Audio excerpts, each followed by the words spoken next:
ಅವರ ಆಸೆ ಆಗಿರ್ಬೋದು ಈಡೇರಿಸಬೇಕಾಗಿತ್ತು. ಅದೆಲ್ಲ ಹೆಚ್ಚು ಇಡೀ ಎರಡೂ ಭಾಗದ ಜನರ ಆಶೆಯನ್ನು ಇವತ್ತು ಸಾಕಾರಗೊಳಿಸ್ಬೇಕಾಗಿತ್ತು. ಅದನ್ನು ಈಗಾದರೂ ಪ್ರಯತ್ನ ಬಿಡಬಾರ್ದಂದು ನಾವು ಈ ಮೂಲಕ ಅವರೆಲ್ಲರ ಜನರ ಪರವಾಗಿ ನಾವು ಇವತ್ತು ಸತೀಶ್ ಅವರನ್ನು ಕೇಳ್ಕೊತಾ ಇದ್ದೀವಿ. ಜೊತೆಗೆ ಎಲ್ಲರೂ ಈಗಾಗಲೇ ಅವ್ರಿಗೆ ಹೇಳ್ತಾರೆ ಇದ್ದಾರೆ ಆಗಬೇಕು ಅಂತೇಳಿ ಅವರು ಮಾಡಬೇಕಂತದ.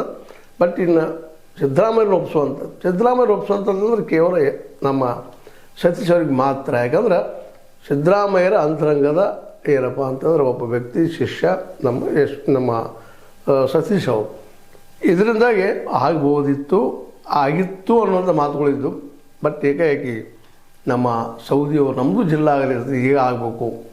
ಅದೇ ಕಾಲ ಕೌಜಲ್ಗಿ ಅವರು ನಮ್ಮ ಮಹಂತೇಶ್ ಕೌಜಲ್ಗಿ ಈಗ ಆಗಬೇಕು, ನಮ್ಮದು ಮಾಡಿ ಅದನ್ನು ಮಾಡಿರಿ ಅಂತ ಹಠಕ್ಕೆ ಬಿದ್ದಿದ್ದರಿಂದ ಆಗಲಿಲ್ಲ ಅನ್ನುವಂಥ ಮಾತುಗಳು ಕೇಳಿ ಬರ್ತವೆ. ಒಟ್ಟಾರೆಯಾಗಿ ಯಾರೂ ಏನೋ ಇರಲಿ, ಇವರೆಲ್ಲರ ಒತ್ತಡ ಆಯಿತು, ಮಾಡಬಾರ್ದು ಮನಸ್ಸಿತ್ತು, ಒಬ್ಬರಿಗೊಬ್ಬರು ಹಾಕಿ ತಪ್ಪಿಸ್ಕೊಳ್ಳೋಂಥ ಕೆಲಸ ಇಲ್ಲ. ಅದು ಒಟ್ಟಲ್ಲಿ ಆಯಿತು.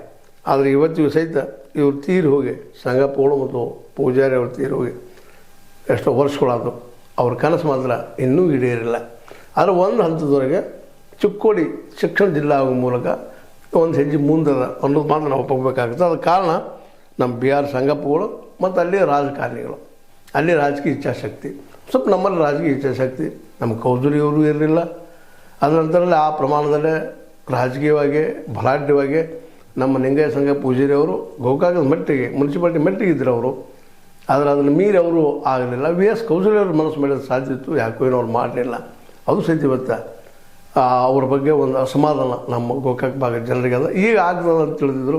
ಮತ್ತು ನಿಜವಾಗಿಯೂ ಬಾಲಚಂದ್ರ ಜಾರಕಿಹೊಳಿ ಅವರಂತೂ ಆ ವಿಷಯದಲ್ಲೇ ಆಗಬೇಕು ಅಂತೇಳಿ ಒತ್ತಡ ಹಾಕಲಿಕ್ಕೆ ಪ್ರಯತ್ನ ಮಾಡಿದರು, ಹೋದರು, ಹೇಳಿದರು, ಮಾಡಿದ್ರು, ಹಾಗೆ ಆಗ್ತಾರೆ ಅಂತ ಭರವಸೆ ಮೂಡಿಸಿದ್ರು. ಅದರ ಕೊನೆ ಕ್ಷಣದಲ್ಲಿ ಈಗ ಆಗಿದ್ದಕ್ಕೆ ಯಾರ